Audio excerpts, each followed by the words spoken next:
Hello everyone, स्वागत है बच्चों आप सबका हमारे इस नए लेक्चर में फंक्शंस के।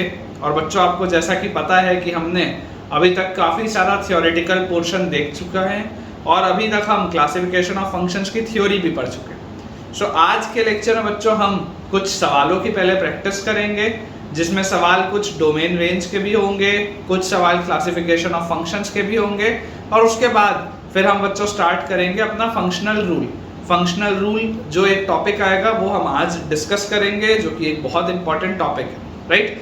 So without wasting any time बच्चों हम अपने आज के लेक्चर के साथ स्टार्ट करते हैं। मैं आपके लिए सवाल लिख देता हूं और आप लोग ट्राई करिएगा इस सवाल को बनाने का। अगर आप चाहें तो आप वीडियो पॉज करके भी ट्राई कर सकते हैं। जैसे मान लीजिए पहला सवाल मुझे बोलता है कि आपको डोमेन बतानी है। पहला सवाल बच्चों मुझे बोलता है कि आपको डोमेन बतानी है। आपको डोमेन किसकी बतानी है? आपको बच्चों डोमेन बतानी है f(x) is equal to root over sine x plus root over 16 minus x square. आपको बच्चों इसकी डोमेन बतानी है, ठीक है। ये आपके पास पहला सवाल है। अब अगर आपको इसकी डोमेन बतानी है तो आप सोच के देखो कि यार साइन एक्स जो होता है, साइन एक्स को तो पॉजिटिव होना पड़ेगा या ग्रेटर देन इक्वल टू 0 लिखना पड़ेगा, क्योंकि साइन एक्स अगर नेगेटिव हो गया तो प्रॉब्लम हो जाएगी। और ये जो लिखा हुआ है 16 माइनस एक्स स्क्वायर, इसको भी ग्रेटर देन इक्वल टू 0 होना पड़ेगा, इसको भी ग्रेटर देन इक्वल टू 0 होना पड़ेगा।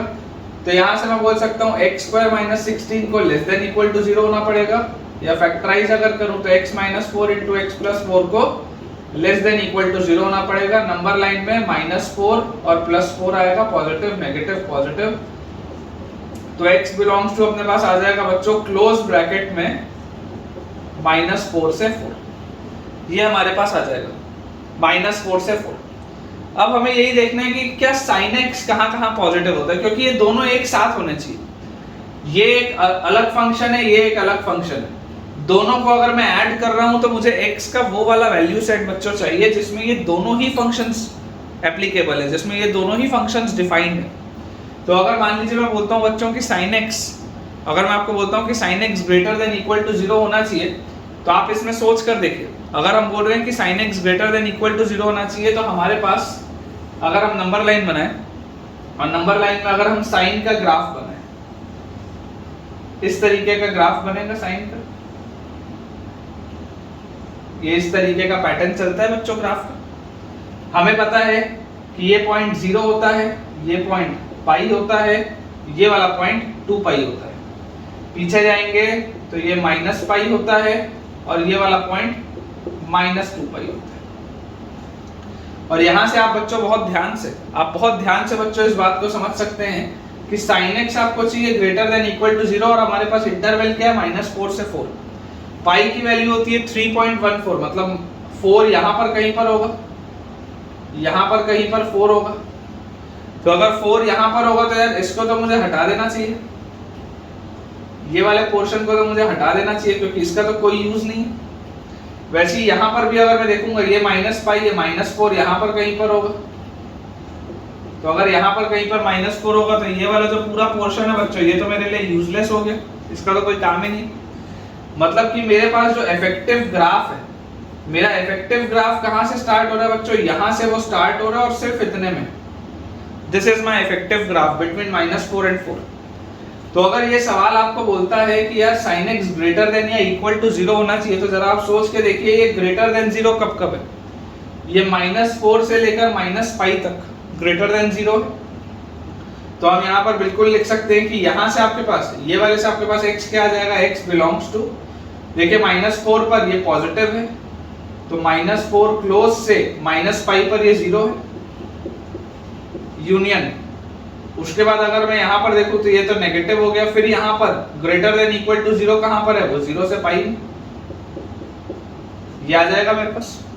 मतलब कि अगर मुझे बोला जा रहा है कि इन दोनों में कॉमन रीजन क्या है, तो ये -4 से 4 तक में और इसमें कॉमन रीजन ये आएगा। तो इस सवाल की डोमेन मेरे पास क्या आ जाएगी बच्चों? -4 क्लोज से -पाई क्लोज, यूनियन 0 से पाई। एक बार हम अपना आंसर भी चेक कर लेते हैं। -4 क्लोज से -पाई क्लोज, यूनियन 0 से पाई। बिल्कुल सही है बच्चों, बिल्कुल सही है। इसी तरीके से एक सवाल हम डोमेन का और देखते हैं, क्योंकि हमें पिछले टॉपिक्स की भी प्रैक्टिस करते रहेंगे। अगर हम पिछले टॉपिक्स की प्रैक्टिस थोड़ी सी भी रोकेंगे तो प्रॉब्लम आएगी, ठीक है ना। अगला सवाल है fx is equal to log of, base में आएगा 2 times of fractional part of x minus 3, और नंबर की जगह पर आएगा बच्चों x square minus 5x plus 30। ये आपके पास सवाल है, ठीक है। और इसमें बच्चों आपको बोला जा रहा है कि आप इसकी डोमेन बताइए। सवाल बोलता है कि आप इसकी डोमेन बताइए। अब इस सवाल में बच्चों अक्सर बच्चे ये बोलते हैं कि सर सबसे पहले तो ये नंबर ग्रेटर देन 0 होना चाहिए, x square minus 5x plus 13 ये ग्रेटर देन 0 होना चाहिए। तो अगर आप इसका डिस्क्रिमिनेंट निकाल के देखेंगे तो d लेस देन 0 आ जाएगा, b स्क्वायर माइनस 4ac आप करोगे d लेस देन 0 आ जाएगा, मतलब ये तो हमेशा ही पॉजिटिव, तो यहाँ से तो कोई फायदा हुआ ही नहीं। और उसके बाद अगर आप बेस देखेंगे तो ये जो 2 times of fractional part of x minus 3 है, this should be greater than 0, और ये 1 के बराबर नहीं होना चाहिए। 2 times of fractional part of x minus 3 ये 1 के बराबर नहीं होना चाहिए। तो यहाँ से बच्चों देखो क्या आ गया, fractional part of x should be greater then 3/2। क्या ये कभी भी पॉसिबल है क्या? क्या फ्रैक्शनल पार्ट ऑफ x कभी भी 3/2 से बड़ा हो सकता है क्या? 3/2 मतलब 1.5, और फ्रैक्शनल पार्ट ऑफ x बच्चों हमें पता है कि फ्रैक्शनल पार्ट ऑफ x तो हमेशा ही 0 और 1 के बीच में होता है। तो अगर फ्रैक्शनल पार्ट ऑफ x हमेशा ही 0 और 1 के बीच में होता है तो यार ये तो एब्सर्ड रिलेशन हो गया, ये तो पॉसिबल ही नहीं है। ऐसा कोई भी x पॉसिबल ही नहीं है जिसके लिए ये बेस पॉजिटिव हो जाए। This is an absurd relation, मेरा बेस कभी भी डिफाइंड ही नहीं होगा। तो ये वाले सवाल का मेरे पास आंसर क्या आ जाएगा, x बिलोंग्स टू 5, जिसको कि आप x belongs to null set भी बोल सकते। अपन बहुत क्विकली बच्चों ये वाले पोर्शन को रब कर देते हैं ताकि हम अगला सवाल अपना बना पाए। आई होप आपको पिछले कंसेप्ट अब बहुत सरल लग रहे होंगे। ऐसा ही होता है बच्चों, जब हम कोई भी टॉपिक फ्रेश पढ़ते हैं तो थोड़ा बहुत डाउट रहता है टॉपिक्स में, लेकिन विद पैसेज ऑफ टाइम हमें चीजें याद भी आ जाती हैं, चीजें समझ में भी आ जाती हैं। एक और हमारे पास डोमेन का सवाल है। हमें डोमेन बताना है fx is equal to 1 by bracketed x plus log of, base पे आएगा 1 minus fractional part of x, number की जगह पे आएगा x square minus 3x plus 10, इसके बाद आएगा plus 1 by under root of 2 minus mod x plus 1 by under root of आएगा बच्चों सेक ऑफ साइन x। देखो बेसिकली मैंने आपके लिए 4 सवालों को एक साथ क्लब कर दिया। ये 4 अलग अलग सवाल थे, मैंने चारों को एक साथ क्लब कर दिया और आपको ये बोल दिया कि क्या ऐसा कोई भी पॉसिबल x है जो इन चारों के लिए वैलिड है। 4 पॉसिबल एक्सेस, 4 पॉसिबल सवाल हैं। अगर हम सबसे पहले 1 बाय ब्रैकेटेड x की बच्चों बात करें, 1 बाय ब्रैकेटेड x की, तो हमें जो बात समझ में आती है कि यार ब्रैकेटेड x कभी भी 0 नहीं होना चाहिए डिनोमिनेटर में। इसका मतलब x की वैल्यू कभी भी 0 से 1 के बीच में नहीं होनी चाहिए, क्योंकि अगर x की वैल्यू 0 से 1 के बीच में हो गई तो गड़बड़ हो जाएगा सवाल। उसके बाद यहाँ पर देखो, अगर आप बेस देखोगे तो बेस हमेशा 1 से बड़ा होना चाहिए, सॉरी 0 से बड़ा होना चाहिए, तो ठीक है फ्रैक्शनल पार्ट x हमेशा 1 से छोटा होता है, तो ये तो सही है। लेकिन ये भी होता है कि बेस, देखो यहाँ पर क्या क्या कंडीशंस है, 1 minus fractional part of x should be greater than 0, तो this implies fractional part of x should be less then 1। बिल्कुल सही, हमेशा होता है। लेकिन इसके साथ साथ एक कंडीशन और है कि 1 minus fractional part of x कभी भी 1 के बराबर नहीं होना चाहिए, और अगर 1 minus fractional part of x कभी भी 1 के बराबर नहीं होना चाहिए, इसका मतलब फ्रैक्शनल पार्ट ऑफ x कभी भी 0 के बराबर नहीं होना चाहिए। और अगर ये कभी भी 0 के बराबर नहीं होना चाहिए मतलब कि x कभी भी इंटीजर नहीं होना चाहिए, क्योंकि अगर x इंटीजर हो गया तो प्रॉब्लम आ जाएगी, ठीक है। क्योंकि इंटीजर का फ्रैक्शनल पार्ट हमेशा क्या होता है बच्चों, 0 होता है, वहां पे लॉग का बेस अनडिफाइंड हो जाएगा। अगर हम x square minus 3x plus 10 की बात करें तो ये पॉजिटिव होना चाहिए। एक क्वाड्रेटिक अगर मैं बोल रहा हूं आपको हमेशा पॉजिटिव होनी चाहिए, तो जरा इसका डिस्क्रिमिनेंट देखो, b स्क्वायर माइनस 4ac आप करोगे, इसका d लेस देन 0 है, तो ये तो हमेशा ही पॉजिटिव है, मतलब यहां से तो x आपको जो रखना है आप वो रख सकते हैं, कोई प्रॉब्लम नहीं। यहां पर भी आपको x जो रखना था आप रख सकते थे, इसमें भी कोई प्रॉब्लम नहीं थी। उसके बाद है 1 by under root of 2 minus mod x। तो बच्चों ये जो 2 माइनस मॉड x है, ये 2 minus mod x should be greater than 0, equal to 0 तो आप बोल नहीं सकते, प्रॉब्लम हो जाएगी। तो यहां से बच्चों देखो मेरे पास आ जाएगा mod x minus 2 should be less than 0, और मॉड x माइनस 2 अगर लेस देन 0 आ जा रहा है तो x बिलोंग्स टू क्या आ जाएगा, माइनस 2 से 2, क्योंकि आप ये चीज बच्चों पढ़ के आए हैं कि मॉड x की वैल्यू अगर 2 से छोटी आ रही है तो मॉड x की वैल्यू 2 से छोटी कब आएगी, माइनस 2 से 2 के बीच में आएगी। माइनस 2 से 2 के बीच में मॉड x की वैल्यू 2 से छोटी आएगी। तो यहां से हमारे पास ये आ गया आंसर। और लास्ट में बच्चों ये वाले पोर्शन को भी अपन थोड़ा सा रब कर देते हैं।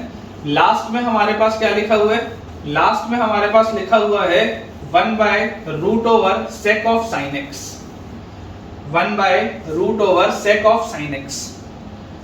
तो हमें ये बात भी समझ में आती है कि सेक ऑफ साइन x जो होना चाहिए वो पॉजिटिव होना चाहिए, क्योंकि 0 के बराबर तो हो नहीं सकता, अंडर रूट नहीं तो डिफाइंड नहीं रहेगा। अब बच्चों आप मुझे एक चीज बताओ कि ये सेक ऑफ साइन x, इसमें सेक का आर्ग्यूमेंट क्या है, साइन x, ये आर्ग्यूमेंट है उसका साइन x, और साइन x की वैल्यू कहां से कहां होती है, -1 से 1 होती है। साइन x की वैल्यू कहां से कहां होती है बच्चों, -1 से 1 होती है। तो अगर मेरे पास सेक ऑफ साइन x लिखा हुआ है तो बेसिकली मुझे ये बोला जा रहा है कि सेक की वैल्यू -1 से 1 के बीच में पॉजिटिव होनी चाहिए। ये बोला जा रहा है कि सेक वाला जो ऑपरेटर होता है वो -1 से 1 के बीच में पॉजिटिव होना चाहिए। तो आप जरा सोच के देखो बच्चों, ये 0 रेडियन है, ये π/2 रेडियन है विच इज अप्रोक्सीमेटली 1.57, ये आप इसको बोल सकते हैं -π/2 रेडियन है विच इज अप्रोक्सीमेटली -1.57, और ये पाई रेडियन है विच इज अप्रोक्सीमेटली 3.14, ऐसा हम बोल सकते हैं। तो अगर मुझे बोला जा रहा है -1 से 1 के बीच में, तो -1 से 1 के बीच में देखो 1 रेडियन किधर होगा, यहां पर कहीं पर होगा। -1 रेडियन कहां पर होगा, क्योंकि देखो ये डिग्री नहीं है बच्चों, -1 से 1 के बीच में अगर बोला जा रहा है मतलब ये रेडियन की बात हो रही है, ये रेडियन की बात हो रही है, ये इंपॉर्टेंट है, ये सब आप पढ़ के आए हो, है ना, ये रेडियन की बात हो रही है। अगर आपको ये वाले पोर्शन में बच्चों थोड़ा सा भी डाउट आ रहा है, इसका मतलब आपका ट्रिग्नोमेट्री का पोर्शन जो क्लास 11th में पढ़ाया जाता है, कंपाउंड एंगल्स, वो कमजोर है। और अगर आपको लगता है कि वो आपका टॉपिक कमजोर है तो जरूर आपको JEE 2024 की प्लेलिस्ट को रेफर करना चाहिए, क्योंकि उसमें बहुत डिटेल में ये सारी चीजें। तो -1 से 1 के बीच में आप देख सकते हैं बच्चों, चौथे क्वाड्रेंट में सेक हमेशा ही पॉजिटिव होता है। चौथे और पहले क्वाड्रेंट की बात हो रही है, -1 से 1 के बीच की जो दुनिया है वो पहले और चौथे क्वाड्रेंट की है, और पहले और चौथे क्वाड्रेंट में बच्चों हमें ये बात पता है कि सेक और कॉस दोनों ही पॉजिटिव होते हैं।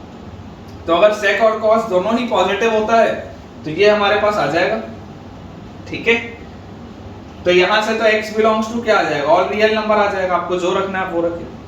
तो अगर मैं इसको कंक्लूड करूं फाइनल आंसर के लिए, अगर मैं इसको फाइनल आंसर के लिए बच्चों कंक्लूड करूं तो मुझे क्या क्या समझ में आ रहा है कि मैं 0 से 1 नहीं रख सकता, कोई भी मैं इंटीजर नहीं रख सकता, और उसके अलावा मुझे -2 से 2 के बीच की दुनिया लेनी है। ये वाला आंसर मुझे लेना है -2 से 2 के बीच में। अगर मैं सबका इंटरसेक्शन लूं तो देखो सबका इंटरसेक्शन क्या आएगा, -2 से -1, ठीक है। फिर -1 तो आप ले नहीं सकते, यूनियन -1 से 0, 0 आप ले नहीं सकते, देखो 0 से 1 आप कुछ भी नहीं ले सकते, यूनियन 1 से 2, ये आपके पास आंसर आएगा बच्चों फाइनल। देखो ये इंटरवल इसका है, ये जो आंसर है ये इसमें भी कॉमन है, आपके इंटीजर्स भी मैंने हटा दिए, ये तो हर जगह वैलिड था, ये हर जगह वैलिड था, ये हर जगह वैलिड था, और ये भी मैंने हटा दिया। This is my final answer. एक बार चेक कर लेते हैं बच्चों, हमारे पास इसका आंसर दिया हुआ है -2 से -1 ओपन, यूनियन -1 से 0 ओपन, यूनियन 1 से 2। बिल्कुल सही, बिल्कुल करेक्ट हमने बच्चों सॉल्व किया, ठीक है, बिल्कुल अपन ने करेक्ट सॉल्व किया है। तो आई होप आपको ये वाला सवाल खास तौर पे पसंद आया होगा, क्योंकि इसमें हमने 4 सवालों को मिक्स किया था। इसमें हमने बच्चों 4 सवालों को मिक्स किया था। तो एक बार अपन इस पोर्शन को अब क्लियर कर देते हैं और उसके बाद हम 1-2 सवाल और बनाते हैं। उसके बाद फिर अपन अपने अगले टॉपिक की तरफ आगे बढ़ेंगे। अगले टॉपिक के अपन सवाल देखेंगे। ये थोड़ा सा डोमेन रेंज हमारा एक बार और प्रैक्टिस हो जाए, क्योंकि देखो बच्चों पॉइंट कैसा है ना, जैसा मैंने आपको हमेशा बोला है कि मेरा हमेशा ये प्रयास है कि मैं आपको मल्टीपल सोर्सेस का यूज दे पाऊं। तो मुझे जैसे जैसे थोड़े भी बेहतर सवाल दिखेंगे वो मैं आपको जरूर करवाऊंगा, या तो प्रैक्टिस शीट में दूंगा, क्योंकि इन्हीं को अगर आप बनाएंगे ना तो आपकी प्रैक्टिस अच्छे से हो जाएगी। मैंने कल के वीडियो में बच्चों एक प्रैक्टिस शीट भी अपलोड की थी, जिसमें काफी सारे सवाल थे, आइडेंटिकल फंक्शंस के भी सवाल थे, डोमेन रेंज के भी सवाल थे। आप जरूर उसे अटेम्प्ट करिएगा। उसके आंसर्स वाली शीट भी मैं उसी डिस्क्रिप्शन में अपलोड कर दूंगा आज, तो आप जरूर उसको अटेम्प्ट करिएगा अगर आपने नहीं किया है तो। और अगर आपने थोड़ा भी डाउट हो तो आप पूछ सकते हैं बच्चों कमेंट्स में। अगला जो हमारे पास सवाल है बच्चों डोमेन का, नेक्स्ट क्वेश्चन जो है, नेक्स्ट क्वेश्चन में हमें बोला जा रहा है कि आपको डोमेन बतानी है fx की, अगर fx फंक्शन है root over x raised to the power 14 minus x raised to the power 11 plus x raised to the power 6 minus x cube plus x square plus 1। ये हमारे पास सवाल है। ठीक है बेटा, ये हमारे पास सवाल है कि हमें इसका डोमेन बताना है। अब अगर हमें इसका डोमेन बताना है तो ये बात हमें समझ में आती है कि अंडर रूट के अंदर वाली चीज, अंडर रूट के अंदर वाली चीज जो है वो हमेशा ही ग्रेटर देन इक्वल टू 0 होनी चाहिए। अंडर रूट के अंदर वाली चीज हमेशा ही ग्रेटर देन इक्वल टू 0 होनी चाहिए, तभी आप डोमेन इसका बता पाएंगे। अब अगर हम इसको देखो नॉर्मली सोचे, एक बात तो हमको बच्चों समझ में आती है कि ये सवाल नॉर्मल अप्रोच से सॉल्व नहीं होगा, क्योंकि बहुत ही बेकार सा एक इक्वेशन आपके सामने लिखा हुआ है। आप अगर नॉर्मल इसको अप्रोच करना चाहेंगे तो आपका ये हो सकता है सवाल अटक जाए। तो हम इसमें थोड़ा सा कुछ अलग सोचेंगे, हम इसमें थोड़ा सा कुछ अलग सोचेंगे। अगर मुझसे इसका डोमेन पूछा जा रहा है, मान लो मैं आपको बोलता हूं कि बच्चों जरा सोच के देखो, अगर मान लो मैं x को नेगेटिव रखूं, अगर मैं x को नेगेटिव रखूं तो क्या बिहेवियर होगा? तो अगर मैं x को नेगेटिव रखूंगा तो x की पावर 14 को तो कोई प्रॉब्लम नहीं है, ये तो पॉजिटिव रहेगा। x की पावर 6 को कोई प्रॉब्लम नहीं है, ये तो पॉजिटिव रहेगा, कोफिशिएंट भी पॉजिटिव है।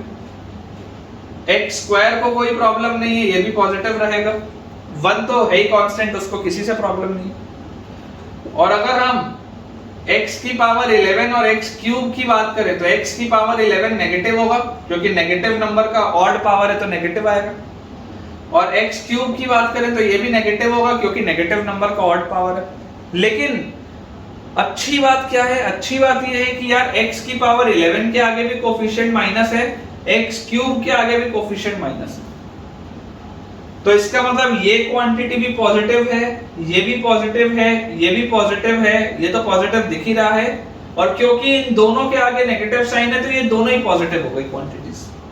मतलब ये पूरा का पूरा जो अंदर का मेरा फंक्शन था, ये पूरी की पूरी चीज क्या हो गई? पॉजिटिव हो गई।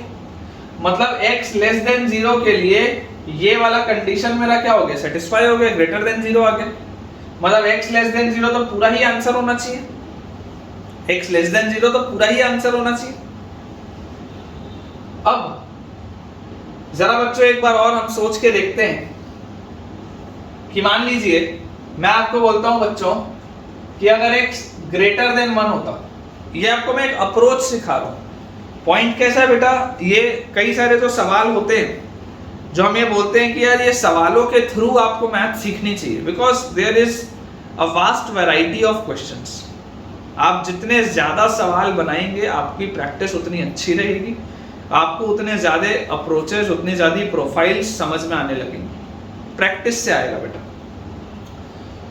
अगर हम x ग्रेटर देन 1 मान लो, बोलते हैं कि यार अगर x 1 से बड़ा हो, तो अगर x 1 से बड़ा होगा तो जरा सोच के देखो, ये जो पहले के दो टर्म्स है इसमें आप x की पावर 11 अगर बाहर निकाल लो तो ये एक्स क्यूब माइनस 1 है, एक्स क्यूब माइनस 1 तो पॉजिटिव हो जाएगा क्योंकि एक्स 1 से बड़ा है, तो 1 का क्यूब मतलब 1 से बड़े नंबर का क्यूब ऑब्वियसली 1 से बड़ा होगा।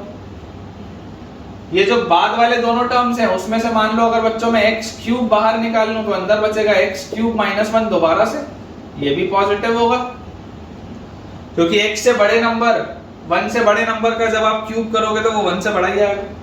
और उसके बाद एक्स स्क्वायर माइनस 1 लिखा है तो यार ये तो पॉजिटिव है ही है, एक्स स्क्वायर प्लस 1 लिखा है सर, यार ये तो पॉजिटिव है ही है।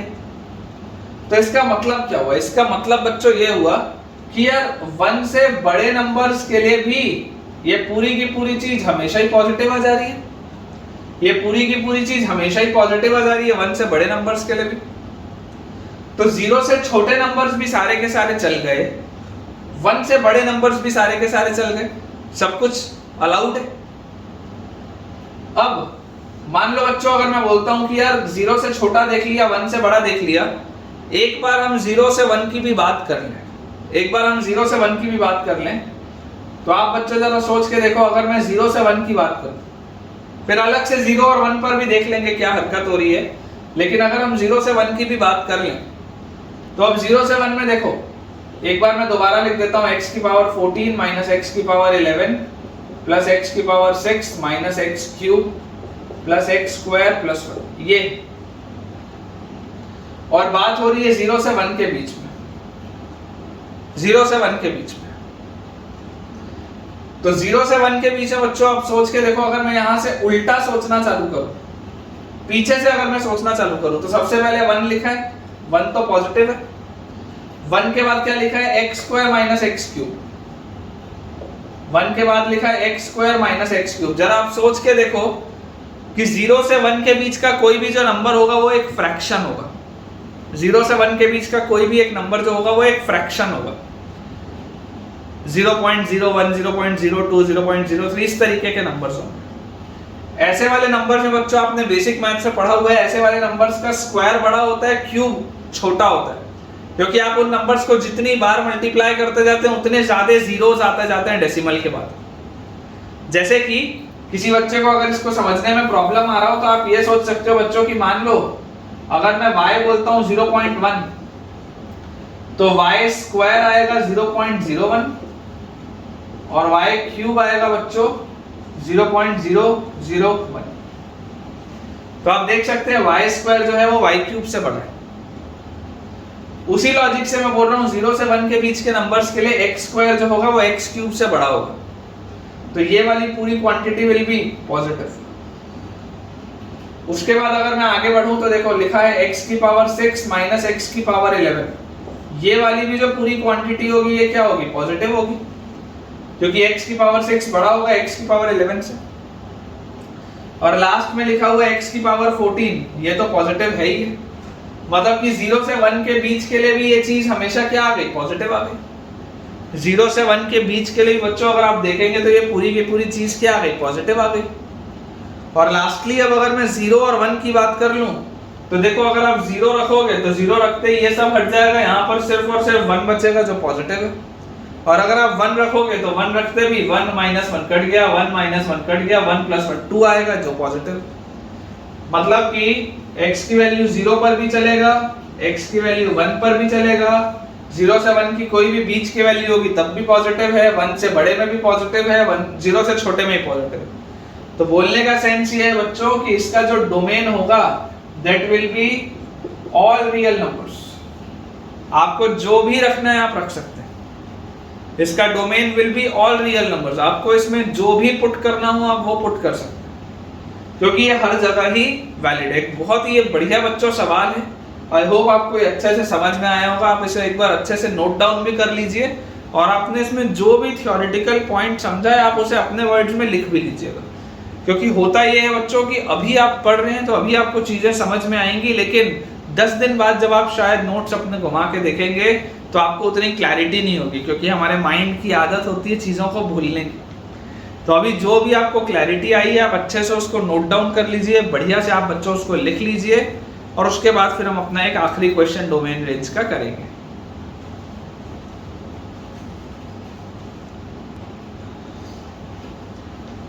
तो बच्चों हमारा अगला क्वेश्चन बहुत ही सरल सा सवाल है, डोमेन का ही है। ये लास्ट सवाल है आज जो हम डोमेन का कर रहे हैं। आपको डोमेन बताना है और फंक्शन है f(x) is equal to root over 1 minus root over 2 minus root over 3 minus x. यह आपके पास बच्चों सवाल है, आपको इसका डोमेन बताना है। ठीक है, आपको इसका डोमेन बताना है। अब अगर आपको इसका डोमेन बताना है तो जो बात हमें समझ में आती है वो बात क्या है? वो बात ये है कि 1 minus root over 2 minus root over 3 minus x ये ग्रेटर देन इक्वल टू 0 होना चाहिए, पहली बात। तो अगर ये ग्रेटर देन इक्वल टू 0 होना चाहिए, उसके बाद 2 minus root over 3 minus x भी ग्रेटर देन इक्वल टू 0 होना चाहिए, और आखिरी में 3 माइनस एक्स भी ग्रेटर देन इक्वल टू 0 होना चाहिए। क्योंकि अंडर रूट है अलग अलग, इसलिए ये चीजें होनी चाहिए। अब हम इन्हें सॉल्व करते हैं और देखते हैं कि फाइनल क्या कॉमन हमारे पास आंसर आ रहा है। तो यहां से बच्चों हमारे पास आ गया root over 2 minus root over 3 minus x. ये पूरी चीज इधर आ जाएगी, तो this will be less than equal to 1। अब एक स्क्वायर रूट वाली चीज है वो 1 से छोटी आ रही है, स्क्वायर रूट वाली चीज हमेशा पॉजिटिव होती ही है, इसलिए आप दोनों साइड स्क्वायर कर सकते हैं सेफली। तो आ जाएगा 2 minus root over 3 minus x should be less than equal to 1। ये ग्रेटर देन इक्वल टू 0 बोल रहा था, ये लेस देन इक्वल टू 1 बोल रहा था। तो यहां से हमारे पास आ जाएगा बच्चों रूट ओवर 3 माइनस एक्स, इसको यहां ले जाएंगे, will be greater than equal to, जैसे ही आप इसको यहां पर लेके जाएंगे तो ये इधर आ जाएगा, तो ये आ जाएगा 1। Root over 3 minus x should be greater than equal to 1, मतलब कि स्क्वायर आप कर सकते हैं, अगेन दोनों पॉजिटिव क्वांटिटी हैं, तो 3 minus x should be greater than equal to 1 और x should be less than equal to 2। x आपके पास आ जाएगा 2 या उससे छोटा। अगर आप मान लीजिए इसे सॉल्व करते, क्योंकि ये बोल रहा था 2 minus root over 3 minus x 1 से छोटा, ये बोल रहा है 0 से बड़ा। सॉल्व अगर करते तो मेरे पास आता रूट ओवर 3 माइनस एक्स, इधर जाएगा तो less than equal to 2। Square अगर मैं करूं, क्योंकि पॉजिटिव क्वांटिटीज हैं, तो स्क्वायर करते ही मेरे पास आएगा 3 minus x less than equal to 4 and x ये यहां पर आ जाएगा तो greater than equal to minus. तो x हमारे पास आ जा रहा है बच्चों -1 या उससे बड़ा, 2 या उससे छोटा। और इसे अगर आप सॉल्व करेंगे तो यहां पर आपके पास देखिए क्या आ जा रहा है, x should be less than equal to 3। ठीक है ना, यहाँ पर आपके पास आ जा रहा है x should be less than equal to 3। अगर मान लीजिए मैं तीनों को प्लॉट करूं तो क्रिटिकल पॉइंट्स है -1, 2, 3। पहला बोलता है 2 या उससे छोटा लो, दूसरा बोलता है -1 या उससे बड़ा लो, तीसरा बोलता है 3 या उससे छोटा लो। तो जो तीनों में बच्चों कॉमन हमारे पास आ रहा है वो क्या आ जा रहा है, x belongs to close bracket -1 से 2। जो कॉमन हमारे पास बच्चों आ जा रहा है that is x belongs to close bracket -1 से 2। बिल्कुल सही हमने निकाला, मैंने आंसर अपना टैली भी कर लिया। तो आई होप बच्चों आपको डोमेन और रेंज में थोड़ी सी क्लैरिटी आई होगी, है ना। और इस तरीके से बच्चों जैसे जैसे मुझे थोड़ा भी आपके लिए बेहतर मटेरियल मिलता जाएगा मैं आपको करवाता जाऊंगा वो। तो डोमेन और रेंज वाले आज हम सवाल इतने ही रखेंगे। अब हम कुछ क्वेश्चंस और करते हैं जो हमने और अलग अलग टॉपिक्स पढ़े हैं उसके, ताकि हमारी फंक्शंस की प्रैक्टिस काफी सॉलिड रहे, काफी अच्छी रहे। तो हम देखते हैं अब अपना अगला सवाल। नेक्स्ट बच्चों जो हमारे पास क्वेश्चन, नेक्स्ट क्वेश्चन में हमें बोला जा रहा है फाइंड वेदर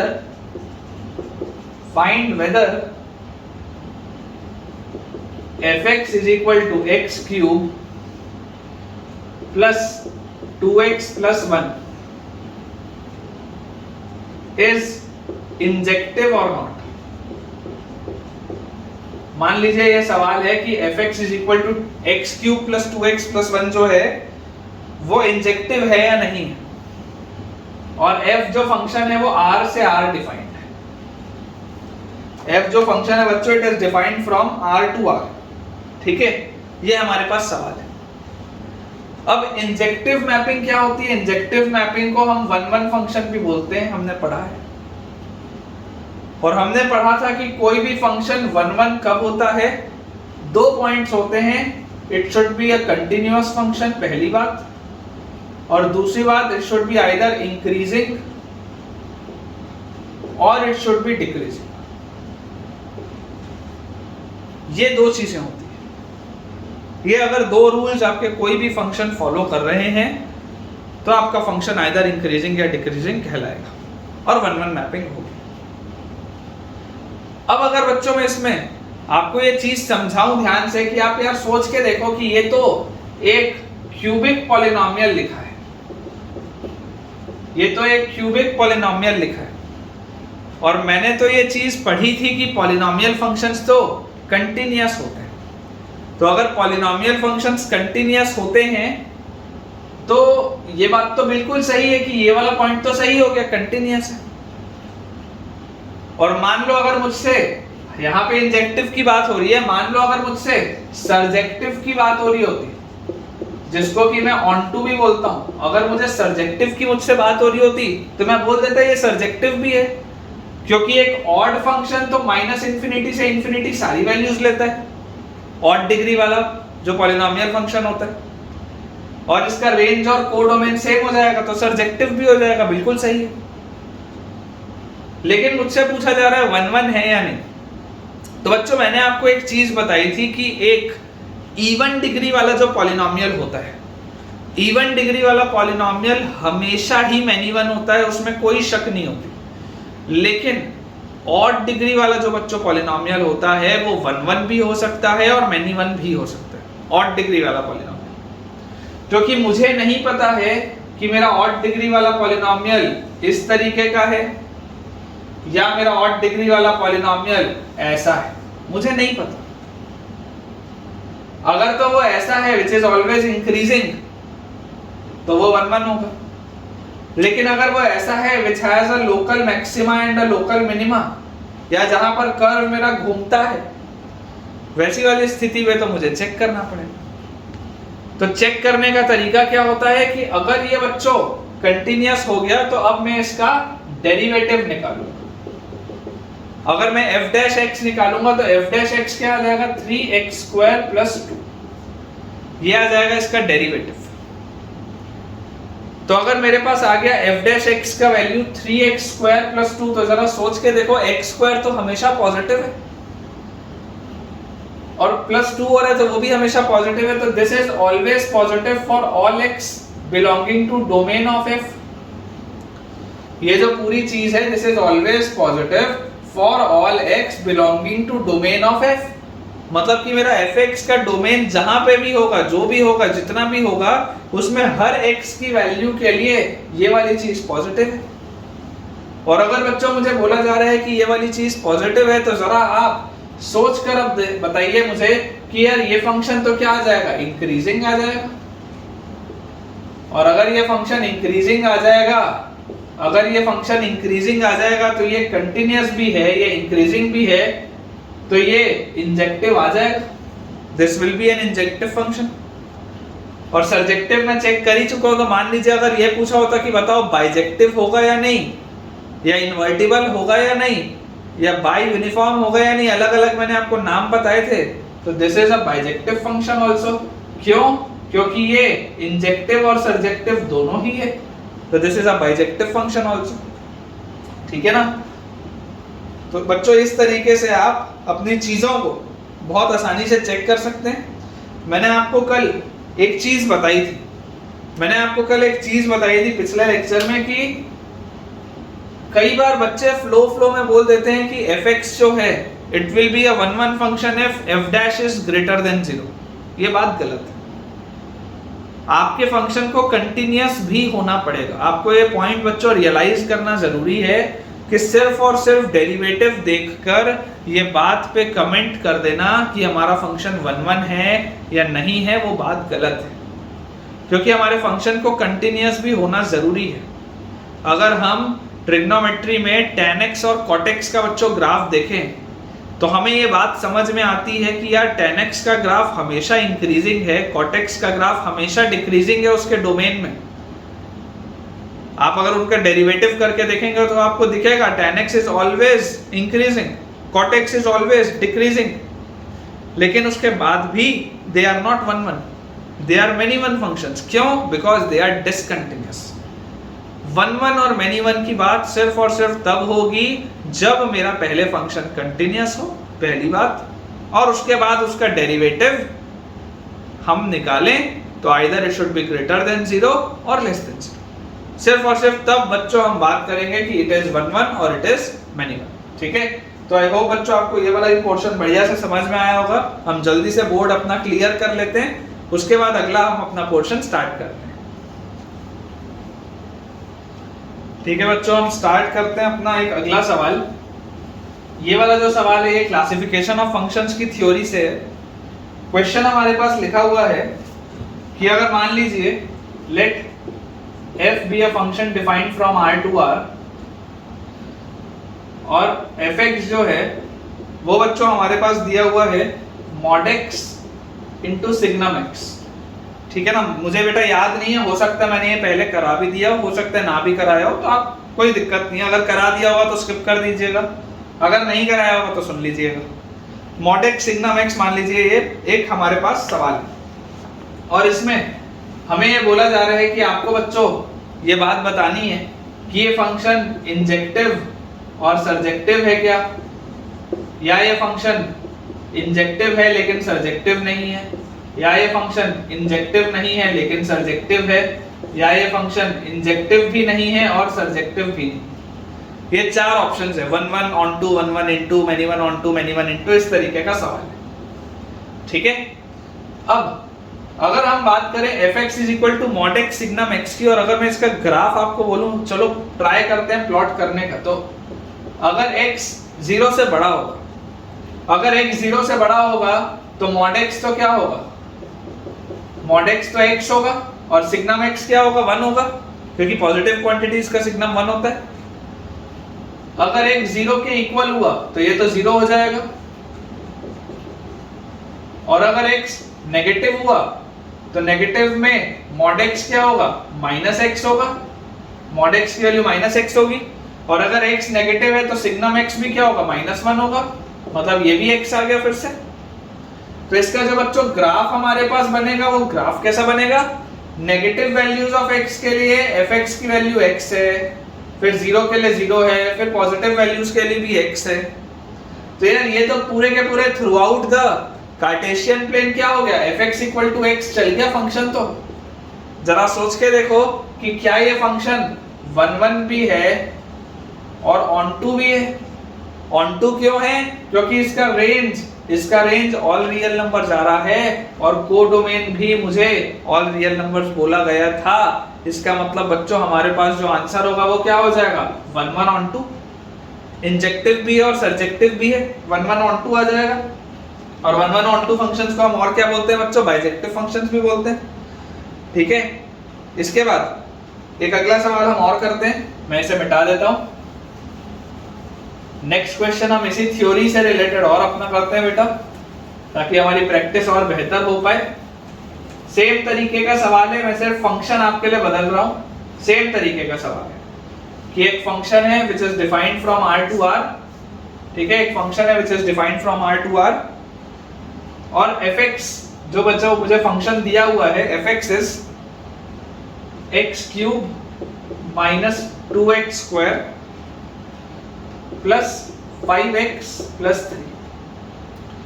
बच्चों देखो, जो समझने वाली बात है ना, समझने वाली बात ये है कि कई बार क्यूबिक का ग्राफ डायरेक्टली देखकर पता नहीं चलता कि ग्राफ होगा कैसा। एक बार अगर जरूर मैं ग्राफ बना लूं तब तो आसान है लेकिन कई बार ग्राफ देखकर बच्चों पता नहीं चलता है कि ग्राफ इसका कैसा होगा।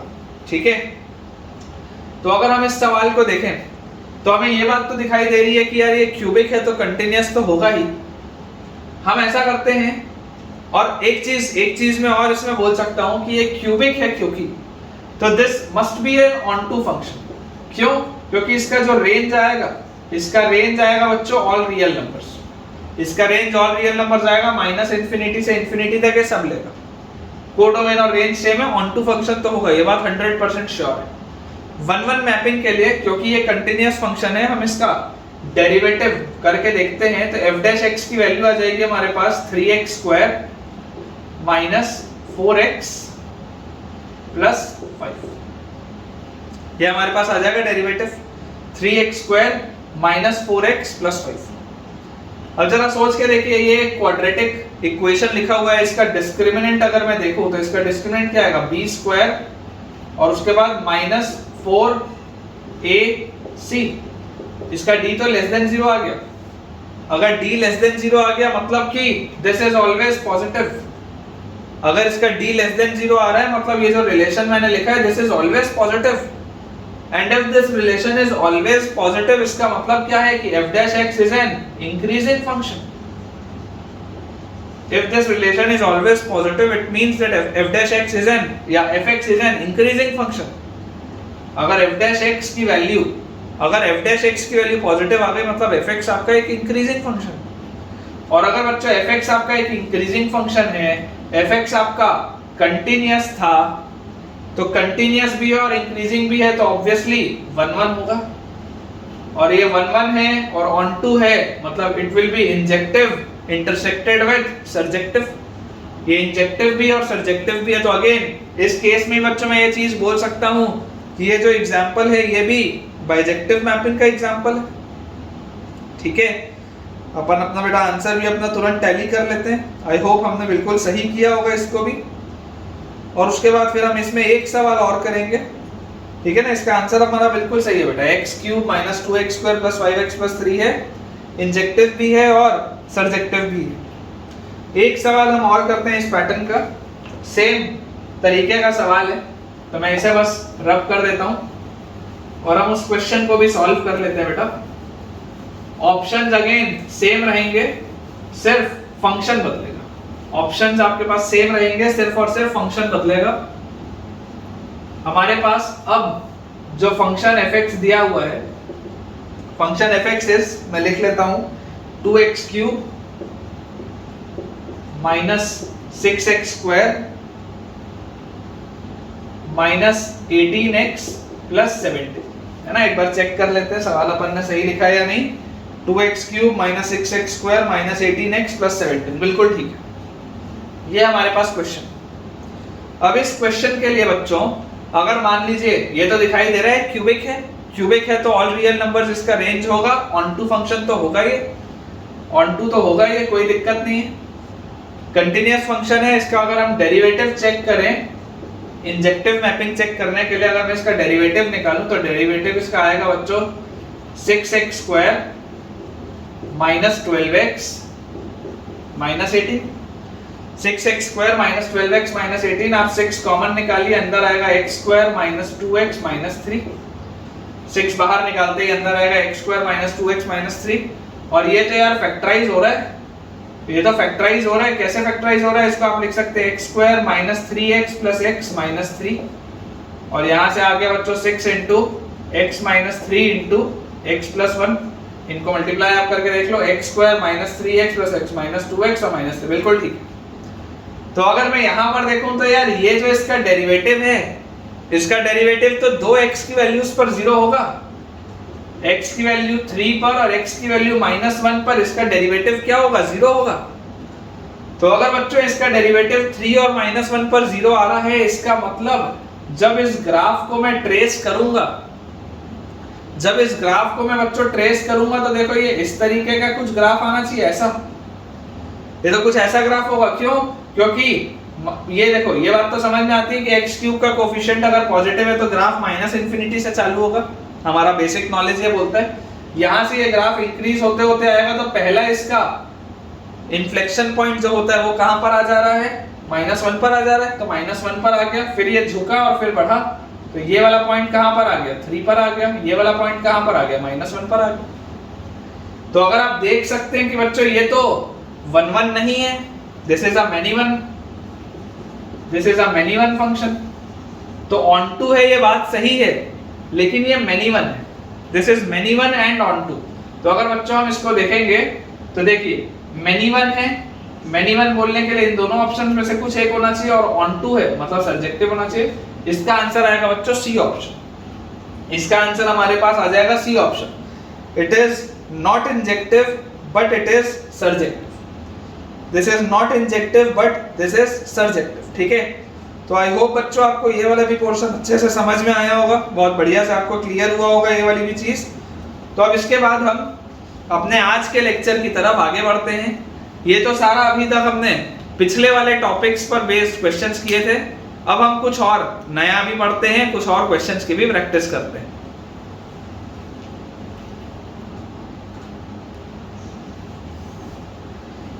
अपने पास बेटा एक बहुत ही बढ़िया लेवल का क्वेश्चन है, आपको बहुत मजा आएगा इस सवाल को बनाने में। लिखा हुआ है if जो फंक्शन है it is defined from R to R is defined as fx जो है, this fx is x square plus 2mx minus 1 for x less than equal to 0 and this is mx minus 1 for x greater than 0, ठीक है। अब मुझे बोला जा रहा है if fx is 1 1, ये स्पेसिफिकली मुझे लिख दिया गया। बहुत बढ़िया सवाल है बच्चों, ये क्लासिफिकेशन ऑफ फंक्शंस के ऐसे सवाल उठते हैं पेपर में, मेंस लेवल में ऐसे सवाल उठते हैं। if fx is 1 1 then m must lie in the interval।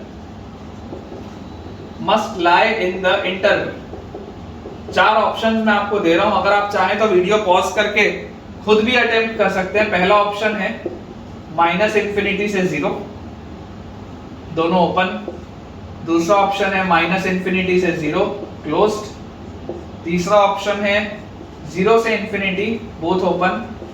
चौथा ऑप्शन है 0 क्लोज से इंफिनिटी। ये हमारे पास बच्चों चार ऑप्शंस हैं, अगर आप चाहें तो वीडियो पॉज करके खुद भी अटेम्प्ट कर सकते हैं। तो जो बच्चे वीडियो पॉज नहीं किए हैं वो सुने ध्यान से। हमारे पास लिखा है f is a function defined from R to R, और इसको डिफाइन इस तरीके से किया गया है कि x less than equal to 0 के लिए ये एक क्वाड्रेटिक है और x ग्रेटर देन 0 के लिए ये एक स्ट्रेट लाइन है। mx माइनस 1 एक स्ट्रेट लाइन है क्योंकि m जो भी होगा एक कांस्टेंट होगा। अब इसको बेटा देखो सोचने के मल्टीपल अप्रोचेस हैं। पहले मैं इसको आपको ग्राफ के थ्रू सोच के बताता हूं। ग्राफ के थ्रू अगर मैं इसको सोचूं तो आप देखिएगा ध्यान से,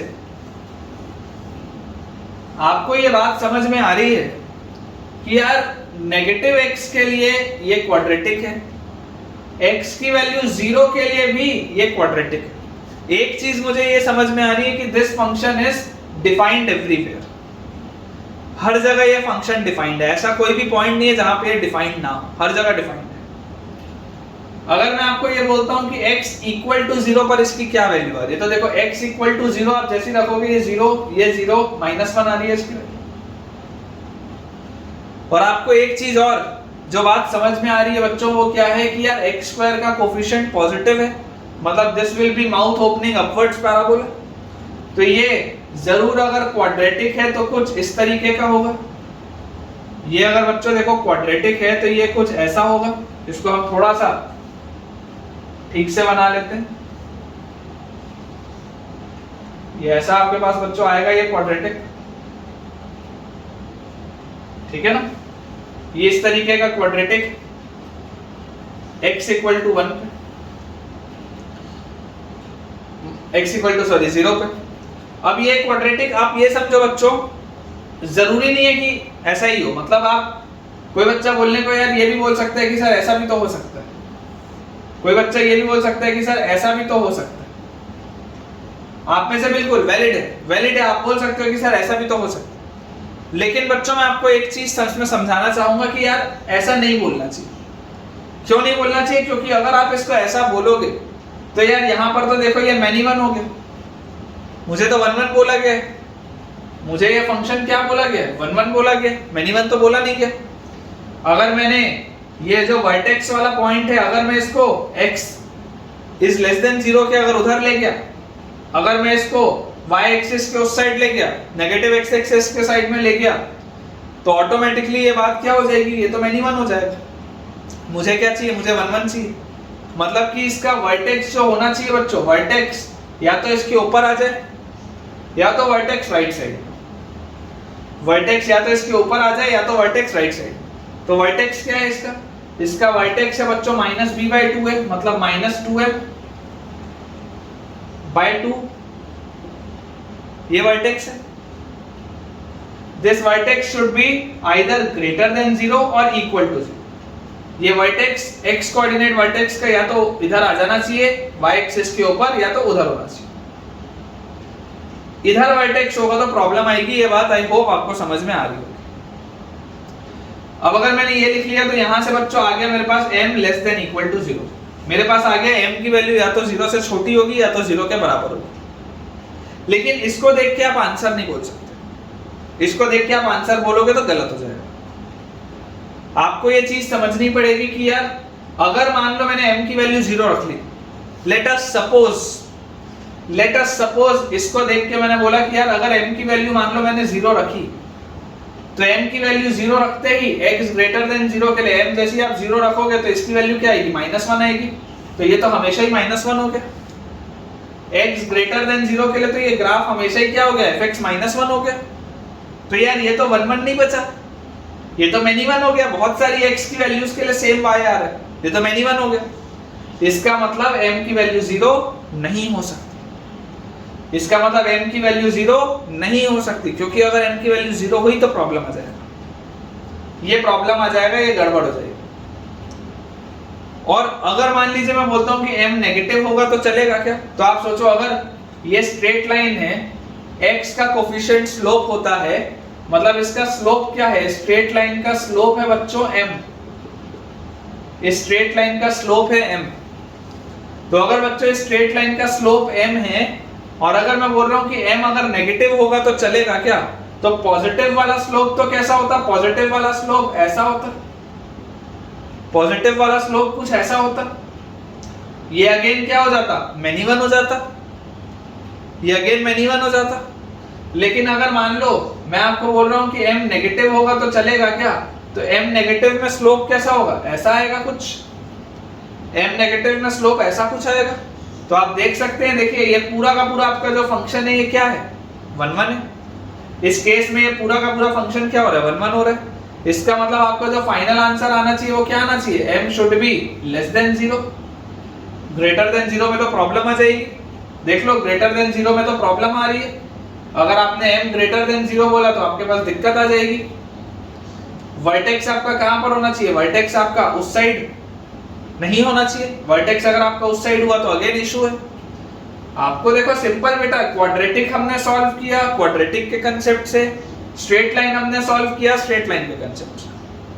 आपको अगर क्लास 11th की मैथमेटिक्स में प्रॉब्लम है तो ये सवाल आपको डिफिकल्ट लग रहा होगा, लेकिन अगर आपको क्लास 11th की मैथमेटिक्स आती है तो बहुत सरल सवाल। क्वाड्रेटिक के कांसेप्ट से हमने देख लिया कि वर्टेक्स मेरा इस साइड लाई करना चाहिए, वर्टेक्स को मैंने राइट साइड में लाई करवा दिया, m less than equal to 0 आ गया। इक्वालिटी पे मैंने देख लिया, इक्वालिटी पे प्रॉब्लम आ रही है तो आगे सिर्फ m less than 0 final answer, equality भी हट गई। तो अगर m less than 0 final answer आ रहा है मतलब my answer will be -infinity से 0 ओपन, 0 क्लोज नहीं। कई सारे बच्चे ये आंसर दे देते हैं which is wrong, this will be your final answer. ठीक है, तो आई होप बच्चों आपको ये वाला सवाल काफी पसंद आया होगा। हम 1-2 सवाल और करेंगे ऐसे ही, ताकि आपकी प्रैक्टिस और अच्छे से हो पाए, है ना। मैं एक बार अपना आंसर चेक भी कर लेता हूं कि हमने जो सॉल्व किया है वो ठीक भी किया है या नहीं। ठीक है, बिल्कुल सही है बेटा अपना आंसर, -इंफिनिटी से 0 बिल्कुल सही है अपना आंसर।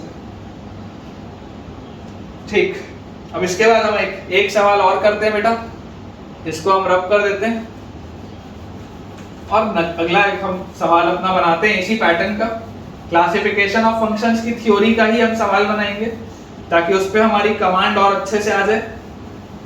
जितने ज्यादा बच्चों आप क्वेश्चन सॉल्व करेंगे उतना आप ही का फायदा है, उतना आपको थ्योरी से डर कम लगने लगेगा। और अगर आप क्वेश्चंस नहीं बनाएंगे तो फिर बात वही है कि सिर्फ नोट्स पढ़ते रहने से काम तो नहीं चलता। सिर्फ थ्योरी करते रहने से तो काम नहीं चलता। अगला हमारे पास सवाल है बच्चों, let a function f defined from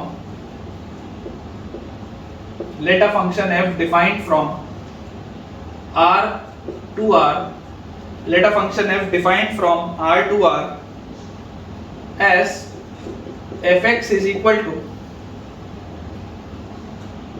x plus m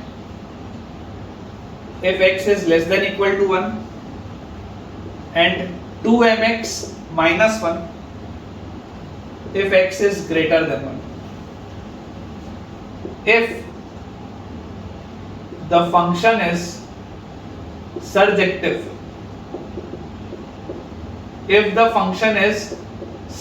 surjective मतलब अगर ये फंक्शन ऑन टू है, is surjective on R, then m must lie in the interval,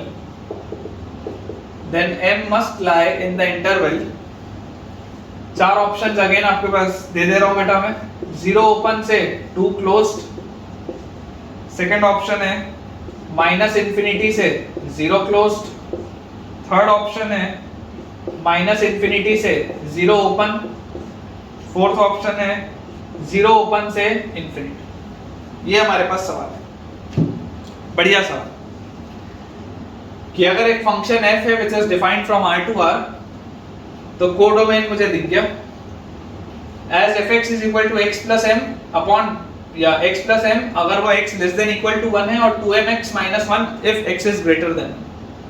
If the function is surjective मतलब onto मतलब हर जगह defined, onto मतलब range is equal to codomain. बच्चों अगर आप इसका ग्राफ देखोगे, देखो ग्राफ से समझना हमेशा सरल होता है। अगर आप इसका ग्राफ देखोगे तो x plus m जो है वो एक स्ट्रेट लाइन है, 2mx minus 1 जो है वो भी एक स्ट्रेट लाइन है।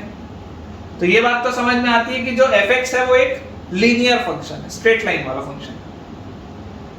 जब आपका x लेस देन या इक्वल टू 1 होगा तो आपके पास फंक्शन किस तरीके से डिफाइंड है, x plus m की तरह से। ये जो x plus m है इसका स्लोप क्या है, इसका स्लोप है बच्चों 1। अगर इसका स्लोप 1 है मतलब कि ये एक स्ट्रेट लाइन होगी with an angle of 45 degree with x axis.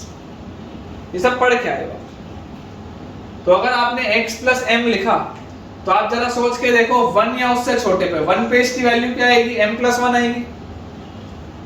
मैं ऐसा मान लेता हूं कि कुछ इस तरीके का ये लाइन होना चाहिए, x equal to 1 पे 1 plus m इसकी वैल्यू आएगी, इस तरीके का आना चाहिए। अगर m नेगेटिव होगा तो ये पूरी चीज नीचे खिसक जाएगी, बहुत सरल सी बात है। मैं ऐसा नहीं बोल रहा हूं कि m पॉजिटिव में मान लो, नहीं, अगर m मान लो नेगेटिव होगा तो ये पूरी चीज नीचे खिसक जाएगी, कोई दिक्कत नहीं।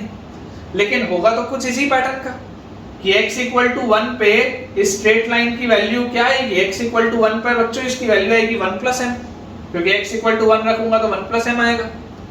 और x equal to 1 से पहले तक ये एक सिंपल सी स्ट्रेट लाइन है विद अ स्लोप ऑफ 1, जिसमें एंगल कितना है, इंक्लिनेशन का 45 डिग्री। अब अगर मैं बोलता हूं x ग्रेटर देन 1 पे इसकी वैल्यू है 2mx minus 1, x greater then 1 पर इसकी वैल्यू क्या आ रही है, 2mx minus 1। तो इस 2mx minus 1 का क्या मतलब है, 2mx minus 1 का मतलब है बच्चों कि इसका जो स्लोप है, इसका स्लोप क्या आ रहा है, इसका स्लोप आ रहा है 2m, इसका स्लोप आ रहा है 2m। आप जरा सोच के मुझे बताओ कि आपको चाहिए फंक्शन क्या, सर्जेक्टिव। आपको अगर फंक्शन सर्जेक्टिव चाहिए, आपको अगर फंक्शन ऑन टू चाहिए, आप अगर ये बोलते हो कि रेंज और कोडोमेन बराबर होनी चाहिए, तो भाई साहब पूरा का पूरा रेंज कवर करने के लिए आपके स्लोप को तो पॉजिटिव होना पड़ेगा। जरा सोच के देखो, अगर ये जो 2m वाला स्लोप है अगर ये नेगेटिव हो गया, अगर 2m वाला स्लोप नेगेटिव हो गया तो ये तो नीचे उतर जाएगी लाइन। तो जैसे ये लाइन नीचे उतरेगी तो ये वाली सारी वैल्यूज तो आपने कवर ही नहीं की, तो आपका फंक्शन तो सर्जेक्टिव हुआ नहीं। आपको अगर फंक्शन को सर्जेक्टिव करना है तो यहां तक की तो देखो सारी वैल्यूज ये लेता हुआ आ रहा है, माइनस इंफिनिटी से लेकर यहाँ 1 प्लस एम की तो सारी की सारी वैल्यूज ये लेता हुआ आ रहा है। अगर आपको इसे सर्जेक्टिव करना है तो आपको इसके ऊपर की भी सारी वैल्यूज लेनी पड़ेगी। इसका मतलब ये जो स्लोप है दिस मस्ट बी पॉजिटिव, ये स्लोप पॉजिटिव होना चाहिए तभी तो ये ऊपर उठेगा। आगे की दुनिया तभी तो ऊपर उठेगी, या ऐसे उठेगी या ऐसे उठेगी या ऐसे उठेगी या ऐसे उठेगी। लेकिन अगर स्लोप नेगेटिव हो गया तो ये तो नीचे उतर जाएगा। ठीक है, तो 2m पॉजिटिव होना चाहिए मतलब m पॉजिटिव होना चाहिए, ये बात तो आ गई समझ में। अगर 2m पॉजिटिव होना चाहिए मतलब m तो पॉजिटिव होना चाहिए, ये बात तो बिल्कुल क्लियर है। अब जरा आप सोच के देखो, मैं अगर आपको बोलता हूं कि m पॉजिटिव होना चाहिए, अब आप मुझे ये बताओ x इक्वल टू 1 पे इसकी क्या वैल्यू आ रही है? आपको सर्जेक्टिव चाहिए ना फंक्शन। अभी तो आपने सिर्फ स्लोप देख के बोला कि हाँ आगे की लाइन ऐसी होनी चाहिए, आपने अभी सिर्फ स्लोप देख के बोला कि आगे की लाइन ऐसी होनी चाहिए, बिल्कुल सही बात है। लेकिन x इक्वल टू 1 पे देखो इक्वालिटी यहां पर थी, मैं अगर x की वैल्यू 1 मान लो इस पे रख के देखूं, 1 से जस्ट बड़ा सा रखूंगा तब भी चलेगा, लेकिन अगर मैं यहाँ पर 1 रख के देखूं तो ये क्या आ जाएगा 2m इंटू 1 माइनस 1, मतलब ये आ जाएगा 2m माइनस 1। ये जो बच्चों इसकी वैल्यू आ रही है 2m माइनस 1, आप जरा इस बात को सोच कर देखिए कि ये यहां तक तो ये हो गया था 1 तक, 1 से जस्ट बड़ा अगर आप जो भी नंबर रखेंगे, मान लो 1.00000001, बहुत छोटा सा आपने 1 से एकदम छोटा सा आपने बड़ा नंबर रखा, एकदम छोटा सा आपने बड़ा नंबर रखा 1 से, तो जो भी आप रखोगे, अगर मान लो ये 2m माइनस 1 जो उसकी वैल्यू आ रही है, ये जो उसकी वैल्यू 2m माइनस 1 आ रही है, 1 से जस्ट बड़े नंबर की जो वैल्यू 2m माइनस 1 आ रही है, सोचो अगर ये 2m माइनस 1 इधर पर कहीं पर हुआ और इसका 2m स्लोप है पॉजिटिव, इस तरीके का अगर ग्राफ बना तो क्या ये सर्जेक्टिव होगा? क्या ये तो सर्जेक्टिव नहीं होगा। क्यों सर्जेक्टिव नहीं होगा? क्योंकि देखो ये दोनों के बीच की ये सारी वैल्यूज आपने छोड़ दी। आपको ये करना पड़ेगा बच्चों कि या तो ये 2m माइनस 1 इस 1 प्लस m के बराबर हो, ताकि यहां तक की सारी वैल्यूज आपने कवर की थी, उसके आगे की भी सारी वैल्यूज आप कवर कर लो 2m के स्लोप के साथ, तब तो सर्जेक्टिव है। या आपको बच्चों ये करना पड़ेगा कि ये जो 2m माइनस 1 है वो इससे इस m प्लस 1 से छोटा हो, ताकि आप सारी की सारी वैल्यूज कवर कर लो। हमारा पर्पस जो है बच्चों, हमारा पर्पस है इस फंक्शन को सर्जेक्टिव करने का। हमारा जो पर्पस है वो इस फंक्शन को अगर सर्जेक्टिव करने का है तो मुझे माइनस इंफिनिटी से प्लस इंफिनिटी तक की सारी वैल्यूज चाहिए। यहां से लेकर के 1 प्लस m तक की ये सारी वैल्यूज ये वाला लाइन ले चुका है। अब अगर मैं चाहता हूं कि बाद वाली लाइन उसके ऊपर की सारी वैल्यूज ले, तो ये जो 1 वाले पॉइंट पे, क्रिटिकल पॉइंट पे ये जो 2m माइनस 1 वैल्यू आ रही है वो या तो इस 1 प्लस m के बराबर हो ताकि यहां तक ये वैल्यूज लिए, इसके आगे ये ले ले, या इससे छोटा हो ताकि इसके पूरी वैल्यूज ले ले, कोई दिक्कत नहीं। देखो सर्जेक्टिव बोला गया ना, सर्जेक्टिव फंक्शन 1 1 भी हो सकता है, सर्जेक्टिव फंक्शन मेनी वन भी हो सकता है। अगर इस तरीके का ग्राफ हुआ, मान लो ये 2m माइनस 1 जो है, मान लो वो 1 प्लस m के बराबर हुआ, तो ये 1 1 फंक्शन हो जाएगा, 1 1 फंक्शन हो जाएगा कि यहां तक की सारी वैल्यूज इसने ले ली, उसके ऊपर की सारी वैल्यूज उसने ले ली, यहीं से स्टार्ट हो गया तो 1 1 होगा। लेकिन मान लो अगर ये नीचे से स्टार्ट हुआ, अगर ये छोटी वैल्यू उसके नीचे से स्टार्ट हुई, तो ये क्या हो जाएगा? मेनी वन फंक्शन हो जाएगा। क्यों? क्योंकि x की इस वैल्यू के लिए भी वही मिल रहा है, x की इस वैल्यू के लिए भी वही मिल रहा है। तो पॉइंट सिर्फ इतना सा है बच्चों कि ये जो 2m माइनस 1 आपके पास आया है, ये वाली जो वैल्यू आई है, this should be either less than और इक्वल टू 1 प्लस m, उससे छोटा होना चाहिए या उससे बराबर होना चाहिए। ये ग्राफ या तो यहां से चालू होना चाहिए या उसके नीचे से चालू होना चाहिए। ये वाली जो वैल्यू मैं लिख रहा हूं, this is the value of 2m minus 1, ये या तो इसके नीचे से चालू होना चाहिए या उसके बराबर से चालू होना चाहिए। अगर आप इसको यहां से कहीं से चालू करोगे ना ऐसे, तो ये गलत हो जाएगा। क्यों? क्योंकि ये बीच की सारी वैल्यूज बच्चों छूट जाएंगी, ये बीच की सारी वैल्यूज छूट जाएंगी। अगर आपको सर्जेक्टिव करना है तो आपको रेंज के सारे पॉइंट्स लेने पड़ेंगे माइनस इंफिनिटी से इंफिनिटी। तो यहां से हमारे पास आ जाएगा बच्चों m less than equal to 2। इसको आप सॉल्व करेंगे तो आ जाएगा m less than equal to 2। तो m आपके पास आ रहा था 0 से बड़ा, m आ रहा है 2 या उससे छोटा, आंसर आ जाएगा A option. It is a very important question, a very good question, जिसमें कि गलतियां होती हैं।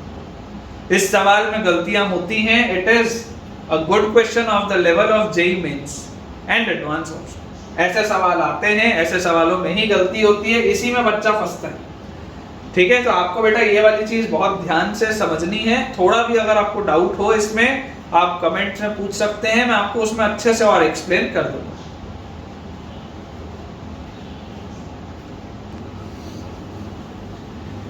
ठीक है बच्चों, तो हम अपना आज का लेक्चर एंड करते हैं। एक आध दो सवाल और थे मेरे पास कराने के, और हमें नया थ्योरी भी पढ़ना था, लेकिन मैं देख रहा हूँ कि वीडियो का जो लेंथ है, ड्यूरेशन है, वो 1 घंटे के ऊपर जा चुका है। तो हम आज का लेक्चर एंड करते हैं। बचे हुए सवाल और थ्योरी का अगला पार्ट हम करेंगे बच्चों अपने नेक्स्ट लेक्चर में। तब तक आप बहुत बढ़िया से अपनी पढ़ाई करते रहिए। होमवर्क के क्वेश्चंस जो मैं आपको डिस्क्रिप्शन में शेयर करता हूँ, उन्हें ज़रूर आप अटेम्प्ट करें, और आपके जो भी डाउट्स हो वो आप ज़रूर मुझसे कमेंट में पूछें। अगर आपको वीडियो पसंद आया है तो लाइक भी करो, दोस्तों से शेयर भी करो, ताकि उनकी भी थोड़ी सी पढ़ाई और अच्छे से हो पाए। Thank you.